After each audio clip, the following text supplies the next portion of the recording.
إنجيل يوحنا باختصار إن يبدأ الإصحاح السادس في معجزة إشباع الجموع. معجزة إشباع الجموع كتبت في الأربع أناجيل، لكن القديس يوحنا حب يوضحها لينا وترمز لسر الإفخارستية أو سر التناول. وبدأ يربطها إن المسيح قال لهم في آخر إصحاح إن هو زي ما أكلوا أباءكم المن في البرية، إن هو كان رمز لخبز الحياة، لكنهم ماتوا لأنهم لم يؤمنوا بهذا الخبز النازل من السماء، لكن أخذوه كخبز جسد وماتوا. أما أنتوا هتديوا المسيح هيديهم الخبز الحياة اللي هو جسد ودم المسيح. فبعد معجزة إشباع الجموع في يوحنا اهتم قوي بما بعد المعجزة، فبدأ يتكلم القديس يوحنا ويقول إيه اللي حصل بعد المعجزة.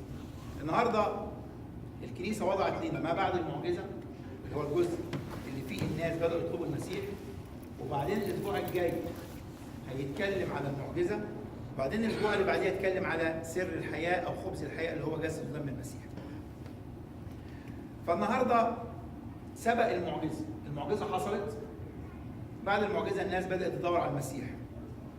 المسيح اختفى من وسطهم، لأن في بعض الأناجيل يقول إن هو كانوا عايزين يجعلوه ملك. أول ما الناس بدأوا يشوفوا المعجزة إن المسيح من خلال 5 خبزات وسمكتين طعام قليل شبع 5000 رجل، غير الستات والبنات والولاد، يعني ما يقرب مثلا 15000 واحد 5 خبزات وسمكتين. فقالوا طب دي حاجة حلوة خالص، احنا عايشين في الفقر والبلد فقيرة، مش لاقيين ناكل ولا نشرب، وده انسان نبي او انسان حاجة حلوة خالص يعمل معجزات، فكل ما نديله اكل قليل يعملوا لنا حاجة كتيرة خالص. فبدأوا يدوروا عليه، قالوا بقى دي حاجة سهلة خالص، كل بقى ما احنا فقراء ومش لاقيين ناكل نجيب الراجل ده ويوكلنا. طبعا الفكرة في المعجزة مش دي خالص. فالمسيح اختفى علشان هيعملوه ملك، هينصبوه ملك، والمسيح مش جاي لهذه الساعة. فبدأ يختفي منهم، قعدوا يدوروا عليه ما لقوهوش. تاني يوم جم بيبصوا لقوه ان هو موجود في الناحية التانية في كفر نحوم، عدى الناحية التانية بالرغم ان هو مفيش اي مراكب عدت، فازاي هو جه الناحية دي؟ عشان كده استغربوا، قالوا يا رب انت جيت هنا ازاي؟ احنا قعدنا ندور عليك، احنا مش لاقيينك، جيت هنا ازاي؟ فالمسيح طبعا فهم هم بيدوروا على ايه. فقال لهم ان كنتم مش بتدوروا على تطلبون ليس لكم رايتم اياتنا. ايات بمعنى ايه؟ طب هم راوا ايه، راوا معجزه، لكن هو قصده الايه اللي هي اعلى من المعجزه، اللي هي فكره تحويل الخبز الى جسد حي، جسد روحي. هم ما شافوش دي، هم شافوا الاكل اللي يشبع، الاكل الجسدي. فكمل معاهم وقال لهم تطلبونني لانكم اكلتم من الخبز فشبعتم. شبعتم يعني ايه؟ شبعتم يعني الماده، عايزين الماده، عايزين تاكلوا، عايزين تشبعوا بطنكم. اعملوا لا للطعام البائد بل للطعام الباقي للحياه الابديه الذي يعطيه لكم ابن البشر. هتقولي طب هو اداهم، لكن هو اداهم الخبز رمز للجسد بتاعه، لكن ما كانش الجسد. الجسد اداه امتى؟ يوم خميس العهد في سر الإفخارستية قبل الصلب مباشرة. وبدأ تأسيس هذا السر بعد القيامة. يبقى في الأول الله في العهد القديم اداهم المن كرمز، في العهد الجديد هو بنفسه اداهم خبز من ال5 خبزات وسمكتين علشان لا يخروا في الطريق فيقعوا من طولهم، لكن كان بيقصد بيه الجسد الايه؟ الحقيقي كرمز. يعني السمك ده ما كانش جسد حقيقي للمسيح، لكن كان رمز. ومن هنا احنا بدأ بقى في الإصحاح السادس ياخد بقى أهمية كبيرة قوي في آخره. اللي هو بعد ما خلص الكلام ده فقال لهم مباشرة إن جسدي مأكل حق ودمي مشرب حق، من يأكل جسدي يحيا بيه. فالناس بدأت تقول نهار أبيض إيه ده؟ الراجل ده بيتكلم إزاي كده؟ جسد حقيقي ودم حقيقي. هو هيدينا جسده، هو هيقطع من جسده ويدينا، هيدينا دمه؟ لا، هذا الإنسان بدأ بقى يقول حاجات ما تعقلش خالص. ففي ناس كانت ماشية وراه مع المسيح على طول غير التلاميذ ال 12، بس برضه بيقولوا عليهم التلاميذ عشان كانوا ماشيين معاه. ولكن في بعض التلاميذ اللي كانوا ماشيين معاه تركوه. فلما تركوه ربنا قال لبقيه التلاميذ لهم ماذا انتم تقولون؟ يعني انتم عايزين تقولوا ايه؟ هل تقولوا ان جسدي مأكل حق؟ وخلي بالك، حق غير حقيقة. حقيقة حق يعني ايه؟ ما فيهوش اي غش. حق يعني لما اجي انا اقول ايه؟ ان هذا الجسد جسد حق، يعني مش ذكرى. حق يعني ايه؟ يعني حقيقي. لما اجي اقول مثلا، كنا لسه حتى امبارح بنتكلم فيها في التفسير سفر الرؤيا، لما اجي اقول مثلا ايه؟ التفاحه دي معايا تفاحه، ما اقولش التفاحه دي حق، التفاحه دي حقيقيه. يعني ايه حقيقيه؟ يعني دلوقتي حقيقيه تفاحه، لكن بعد 4-5 ايام لو سبتها هتبوظ، مش هعرف اكلها. لكن جسد المسيح حق، يعني هيفضل حق من اول ما المسيح له كل مجد اداه يوم الافخارستيه لحد اخر يوم على الارض. هو حق يعني غير بائد، يعني حق يعني حياه ابديه. فكان ممكن اول مسيح له كل مجد يروح للناس يقول لهم تعالوا تعالوا انتوا فهمتوني غلط، انا ما اقصدش بالمعنى الحرفي، انا اقصد بالمعنى الرمزي، تعالوا. لكن سابهم وقال للتلاميذ ماذا تقولون انتم؟ يعني انتم بتقولوا ايه؟ هل هو جسد حق؟ ولا هو الذكرى او هو حاجه كده، يعني حاجه كده بنعملها يعني اهل البركه؟ قال لهم لا، انت يا رب ما دام قلت حق فهو حق، ماذا نقول؟ فقال لهم خلاص، قال لهم هتشوفوا اعمال اكتر من كده وانا هديكم الكلام ده في سر الافخارستيه. عشان كده انجيل يوحنا، انا بقوله اكتر من مره، عايزكم تحفظوا الاصحاح ده بالذات. انجيل يوحنا الاصحاح السادس اثبات ان المسيح عندما اعطى جسده ودمه في يوم الافخارستيه كان جسد ايه؟ حقيقي. فلما يجي ناس، ودي لسه قاريها انا قريب، يجي واحد يلخبطك يقول لك ايه؟ يقول لك هو المسيح الذبيحه بتاعت الصليب مش دي ذبيحه خلاصيه؟ تقول له اه طبعا. ودي ذبيحه واحده؟ تقول له اه طبعا. يقول لك طب ازاي بتكرروا الذبيحه تاني؟ حاشا. انت بقى تقول اه دي هي ذبيحه المسيح ذبيحه واحده اللي على الصليب وخلاص، وذبيحه لغفران الخطيه، يبقى احنا ليه هنا بنعمل بقى القداس ودي ذبيحه حقيقيه؟ يبقى الكلام صح، يبقى دي ذبيحه رمزيه. يقول لك لا، ده نص الكلام، ان ذبيحه المسيح اللي على الصليب دي ذبيحه واحده حقيقيه، ايوه، لكن هل هي ذبيحه مستمره ولا خلصت؟ ايه رايكم؟ هي ذبيحه مستمره؟ مستمره. طب مستمره ازاي؟ في عمل الصليب وايضا في ايه؟ في الذبيحه. يبقى دي رقم واحد، ان عمل الذبيحه عمل ايه؟ عمل مستمر. مستمر ازاي؟ ان جسدي مأكل حق ودمي مأكل. دي رقم واحد. رقم 2 ان المسيح ما دام قال كده يبقى هو كده. كن فيكون. هو السؤال، لما في العهد القديم في الضربات ال10 موسى النبي بقوة ربنا حول ماء النيل إلى إيه؟ إلى دم. إزاي؟ هو دم ولا مية؟ هو مية، بس هو إيه؟ أصبح دم في وقت من الأوقات لما ربنا كن فيكون. المسيح له كل مجد في العهد الجديد لما خلق عين المولود من تراب. ازاي؟ لما اجي اقول ربنا ازاي يعمل ده جسد حقيقي، اقول لك دي مش بتاعتي انا، لكن ما دام ربنا قال هو جسد حقيقي يبقى امين يا رب. وده اللي قلنا ووضحناه لما قال للتلاميذ وماذا تقولون انتم؟ عايزين تعملوا ايه؟ تقولوا مش حقيقي وتسيبوني؟ براحتكم، لكن هو ايه؟ حياه. يبقى ده رقم واحد. يبقى اذا النهارده عايزين نتكلم في جزء مهم قوي. اعملوا لا للطعام البائد بل للطعام الباقي الحياه الابديه. عايزين ناخد الايه دي بمفهومين. رقم واحد، انت عندما تاخذ جسد المسيح ودمه هل بتاخده كنوع من الطعام ولا بتاخده بنوع من الحياه الابديه؟ هتقول يا ابونا لا طبعا، انا اؤمن بان ده جسد حقيقي ودم حقيقي، واحنا في الاخر لازم نقول ايه؟ جسد حقيقي ودم حقيقي، وبتقولها اكتر من مره، بتقول امين.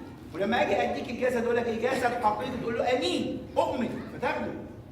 طيب هتقول لي انا خلاص اخده، بس خلي بالك، هل اعمالك بتقول لك بتاخده جسد حقيقي يعني ايه؟ يعني لا ايمانك، ايوه. لكن فين اعمالك بقى؟ اعمالك يعني ايه؟ يعني هل انت لما بتاخده بتفرح؟ رقم واحد. تقول لي يا ابونا انا كان عندي مشكله، عندي حد عيان، انا تعبان، فانا جاي اخد اتناول، دي حاجه حلوه خالص. بس هل انت مستني المعجزه في حياتك؟ ولا انت بتاخده علشان يبقى عندك ايمان بربنا وتفرح بربنا في كل تجاربك؟ هي دي الفكره. فالعمل في ايه؟ العمل في هذا السر ايه؟ الايمان بالمسيح وانه يخش جواك ويسكن جواك. هي دي فكره جسد دم المسيح. لكن مش الفكره بالايه؟ بالاعجاز. لان هنا الشعب لما شاف المعجزه قالوا الله دي حاجه حلوه خالص، نمشي ورا المسيح. طب تمشي ورا المسيح ليه؟ عشان نخليه ملك. ليه ملك؟ عشان ينقذنا من الرماة، عشان ينقذنا من الفقر، عشان يشفينا. لا، المشي ورا المسيح مش عشان كده. المشي ورا المسيح عشان ايه؟ عشان حبه، عشان انا ما اقدرش امشي من غيره، لانه صديق، لانه حبيب. ها احنا كل سنه وانتم طيبين، هنحتفل بكره بالفالنتين دي، مش كده برضه؟ عيد الحب. وعلى فكره العيد ده عيد مسيحي، لان ده قديس اسمه فالنتين، مش كده برضه؟ هو قديس كان في، مش فاكر في انه عصر، اسنك في 200 وحاجه. فالرومان كان عندهم جيش وكان عندهم حرب، ففي امبراطور اكبر الجنود ان هم ما يتجوزوش. كل الجنود ما يتجوزوش وما يحبوش، ويبقوا بس فاضيين للجيش عشان الحرب، عشان ما ينشغلوش بحاجه. وقال اي حد من الجنود هيتجوز هيعدم. فالانسان ده كان يحب جدا الناس، فبدا يساعد الجنود هم يتجوزوا ويجوزهم سرا. فلما الملك عرف فراح ايه؟ قتله وعدمه. فبقى هو ايه؟ رمز للحب.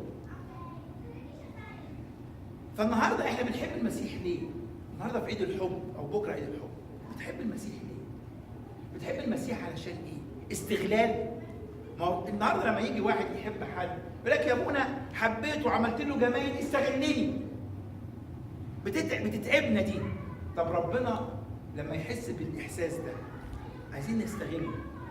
انا جاي الكنيسه عشان عايز منك وعايز منك وعايز وعايز وعايز. طيب والاسبوع الجاي ما عنديش حاجه، معلش مفيش حاجه، مفيش مشاكل يعني، الحمد لله اشكر ربنا، كويس اشكر ربنا. طب وبعدين شكرته؟ طب شكرت على الاسبوع اللي فات لما سندك؟ شكرت على الاسبوع اللي فات لما جاب لك شغل؟ شكرت على الاسبوع مش شكرت على الاسبوع اللي فات، شكرت على النهارده ان قومك الصبح، ان اداك يوم جديد؟ شكرت النهارده؟ شكرت النهارده على الوسيله الحلوه العربيه اللي رايحه جاي بيها؟ شكرت النهارده؟ شكرت على كل الحاجات دي. انا رب جاي النهارده عشان اشكرك. شوف هو حتى اسمه سر ايه؟ الافخارستيه. يعني ايه سر الافخارستيه؟ سر الشكر. سر الشكر مش سر الاعجاز المعجزي. هو معجزي في حد ذاته ان هو يتحول ان يبقى شكله خبزه، لكن يبقى جسد حقيقي. طبعا ربنا من رحمته ما بيوريناش الجسد الحقيقي ده، كنا ما نتحملش، ولا دم ما نتحملش، لكن هو ادانا بصوره ايه؟ بصوره شكليه وفي السر. فدي الفكره. فانت النهارده جاي عشان تعمل ايه؟ انا جاي عشان اتقابل مع الله، جاي علشان اشوف المسيح، جاي علشان اخد المسيح معايا، وبعد ما اخده جوايا اعمل بالمسيح وللمسيح. يبقى رقم واحد اعمل له الطعام البائد، وانا باخد الجسد والدم اقول له يا رب انا عايز الجسد والدم افهم بقلبي قبل عقلي ان هذا الجسد والدم يعمل فيا وبيك، وان انا اعمل كل ما يرضيك. رقم 2، طب انا اخدت الجسد ومشيت، هل كل ايام حياتي بعمل للطعام البائد ولا للطعام الباقي الحياه الابديه؟ يعني ايه؟ يعني انت النهارده خرجت من الكنيسه، انت في شغلك، انت في بيتك، انت مع اولادك، انت مع زوجتك، انت بتخدم في الكنيسه. اسال نفسك سؤال وانت قاعد دلوقتي، كام مره بعمل الحياه الابديه وكام مره بعمل الحياه الارضيه البائده؟ البائده يعني زي ما نفس الايه دي، حط يعملكم لكم كنزا في السماوات لا يفنى، لكن الكنز على الارض بيفنى. هات واحد كده عمل كنز في الارض وقعد، لازم هيفنى، مفيش حاجه في الارض مش هتفنى. علشان كده حتى كنت امبارح بقول حاجه مهمه قوي، كلمه قدوس يعني اغيوس. يعني ايه اغيوس؟ يعني قدوس. يعني ايه قدوس؟ قدوس يعني شيء لا يفنى. فالحاجه الوحيده التي لا تفنى هي ايه؟ هي الله. التي لا تفنى. فكل ما تعمله في الله لا يفنى، وكل ما تعمله للماده يفنى. عشان كده طريق القداسه انك تعمل فيما لله. هي دي طريق القداسه. فانت النهارده في كل تقول يا ابونا يعني انت عايزني اعمل الحياه الابديه يعني ايه؟ يعني اقعد 24 ساعه اصلي؟ ازاي ده؟ مش عندي بيت وعندي اكل وعندي شرب وعندي ولاد وعندي شغل. يقول لك لا. لكن وانت بتشتغل تفكر فيما لله. وانت ممكن واحد في الكنيسه بيخدم ومش بيفكر فيما لله. بيخدم وهو حاقد على اللي قدامه وعايز يقول لك يا عم هو يعني هيعمل كل حاجه وما يسيبش انا اخدم حاجه، يا عم ده اخد الكريدت مني قدام الناس وانا ما اخدتش حاجه. ده انت بتخدم.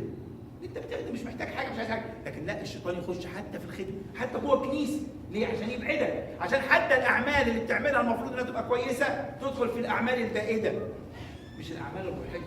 فعشان كده يا اخواتي لازم نفكر انت بتعمل في مال الله ولا في مال الناس.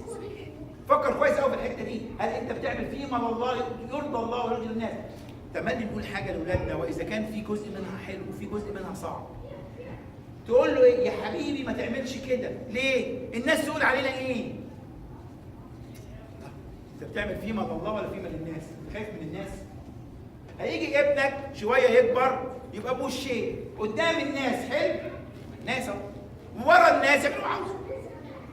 قدامك يعمل الحلو ولما يكبر شويه ويخلص الهاي سكول ويخرج ويروح كليه وتحت يعمل اللي هو عاوزه. لكن لما تقول له انت بتعمل عشان انت انسان ابن الله، عشان انت جواك ربنا، عشان ربنا شايفك من هو صغير، ربنا شايفك، فانت بتعوده على ايه؟ على الاعمال التي ترضي الله. فيبقى حلو قدام الله، وانما هو حلو قدام الله يبقى كده يبقى حلو قدام ايه؟ قدام الناس، فتفتخر بيك تقول ده ابني. يقول لك يا سلام ابنك ده عملت فيه عشان يتربى كده؟ قول له انا علمته يعمل فيما للحياه الابديه. يعمل فيما لله مش فيما للناس.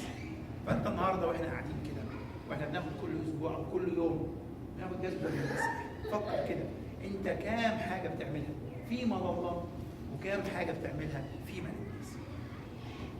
لا، اعمل الاول فيما لله هتلاقي نفسك الناس ايه؟ الناس يقول لك يا سلام انت ابن. يروا اعمالكم الصالحه فيمجدوا اباكم الذي في السماوات. لما يروا اعمالكم الصالحه، اعمالك الصالحه دي جايه منين؟ جت انك انت بتعمل فيما لله. كل يوم بناخد فيه جذبه من المسيح، بنرتبط بالمسيح، وكل ما نرتبط بالمسيح اكتر كل ما المسيح يعيش جوانا اكتر، نعيش في حال المسيح اكتر. الله قادر ان تملي يجعل كل عطايانا عطايا سمائيه، حتى العطايا الارضيه نقول له يا رب احنا عايزين المفهوم السماوي. يوم ما يا رب ما تديني بركه تديني فلوس، دي ماده اهو، قول له يا رب لا انا عايزها يا رب الفلوس دي تكون سبب بركه، احس انها سبب بركه. وعشان تبقى سبب بركه لازم اخدها من ايه؟ من ايدك انت، من الكنيسه، خدها من ايدك انت، اجي اصلي واحس اديني سبب بركه. سبب بركه. ربنا يديكم بركه ونعمه وتملي يوسع عليكم في الارضيات الحاجات اللي توصلنا للسماويات. ربنا يديكم بركه ونعمه.